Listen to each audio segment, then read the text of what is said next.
بہت سالوں پہلے ایک بادشاہ کی حکومت تھی جس کی بہت بڑی مملکت تھی، لیکن اس کا کوئی وارث نہیں تھا۔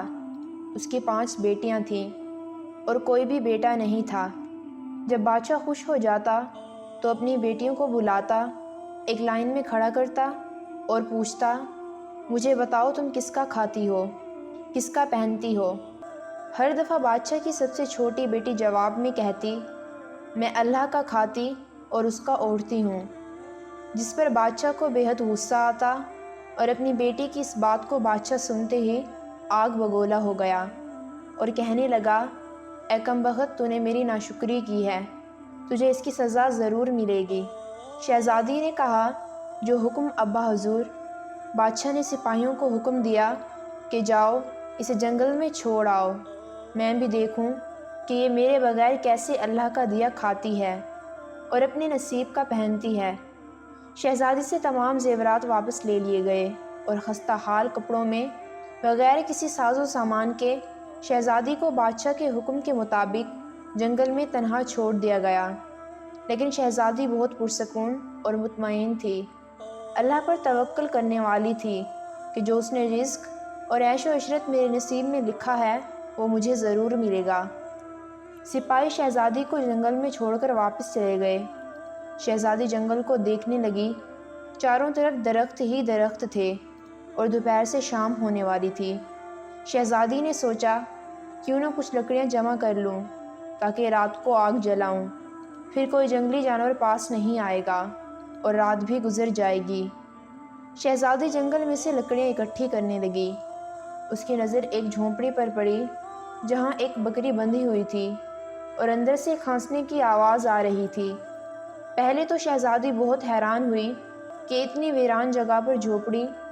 خیر جب وہ جھونپڑی کے اندر داخل ہوتی ہے تو کیا دیکھتی ہے کہ ایک بوڑھا ضعیف ایک چارپائی پر لیٹا ہے اور کھانستے کھانستے پانی پانی پکار رہا ہے۔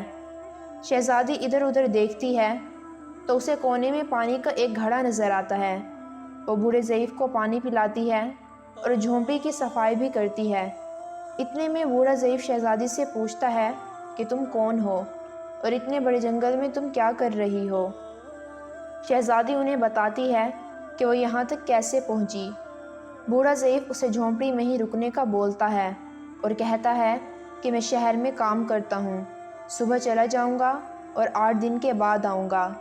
تم یہاں رہو اور جھونپڑی میں کھانے کا سامان موجود ہے اور ندی بھی پاس ہے، تم وہاں سے گھڑا بھر لیا کرنا۔ صبح کو بوڑھا شہر چلا جاتا ہے اور شہزادی اکیلی جھونپڑی میں ہی رہ جاتی ہے۔ بکری کا دودھ نکالتی ہے اور آدھا اپنے لیے رکھتی ہے اور آدھا باہر رکھ دیتی ہے۔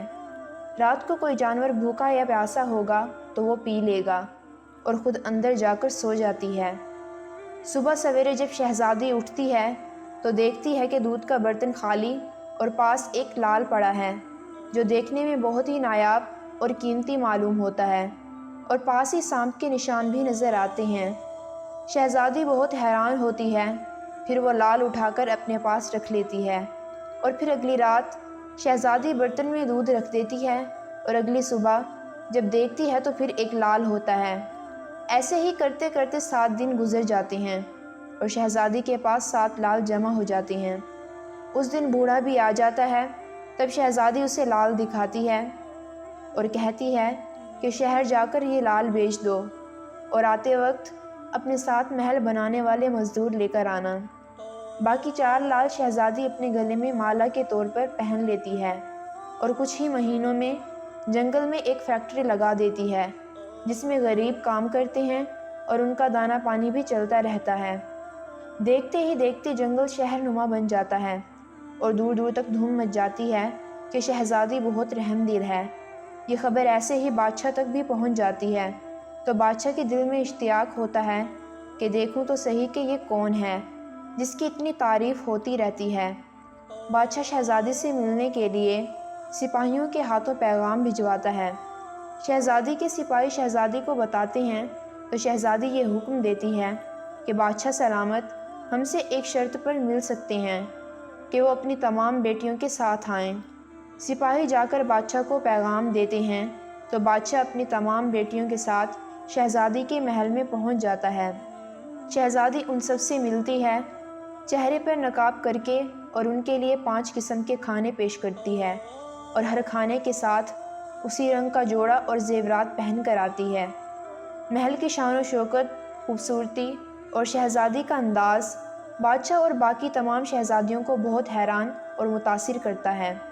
آخر میں بادشاہ شہزادی سے کہہ دیتا ہے کہ تم میری بیٹی کی جگہ پر ہو، اور میں بھی تمہارے کہنے پر اپنی تمام بیٹیوں کے ساتھ آیا ہوں، پھر ہم سے یہ پردہ کس لیے؟ بہت اصرار پر شہزادی کہتی ہے، ٹھیک ہے، میں تیار ہو کر آتی ہوں۔ سب شہزادیاں آپس میں سرگوشی کرنے لگتی ہیں کہ اتنی تو تیار ہے، اتنے مہنگے زیورات پہنے ہیں، اور کتنا تیار ہو کر آئے گی۔ اتنے میں کیا دیکھتے ہیں کہ دور سے ایک خستہ حال کپڑوں میں کوئی آ رہا ہے، اور غور کرنے پر بادشاہ کو یاد آتا ہے کہ میری بیٹی تو ابھی تک زندہ ہے، میں تو سوچتا تھا کہ اسے جنگل کے جانور کھا گئے ہوں گے، کیونکہ جب میں نے اپنے سپاہیوں کو شہزادی کی خبر لینے کے لیے بھیجا تھا تب انہوں نے ہی بتایا تھا کہ وہاں شہزادی کا کوئی نام و نشان نہیں، تو یہ کیسے ممکن ہے؟ بہرحال بادشاہ خوشی سے جھوم اٹھتا ہے اور کہتا ہے کہ شہزادی کو بلاؤ، میں تمہیں شہزادی سے آزاد کروا کے لے جاؤں گا، چاہے وہ تمہاری قیمت پہ میری ساری بادشاہت بھی مانگ لے۔ یہ سنتے ہی شہزادی بولتی ہے، نہیں ابا حضور، میں ہی شہزادی ہوں، میں آپ سے کہتی تھی کہ میں اللہ کا دیا کھاتی ہوں اور اپنے نصیب کا پہنتی ہوں، بس اسی اللہ نے مجھے کہاں سے کہاں پہنچا دیا، آج میں آپ سے بھی زیادہ امیر ہوں۔ پھر شہزادی اپنا تمام حال بیان کرتی ہے کہ اس مقام پر کیسے آئی، اور اپنے گلے کی مالا جس میں ابھی بھی 4 لال موجود ہوتے ہیں۔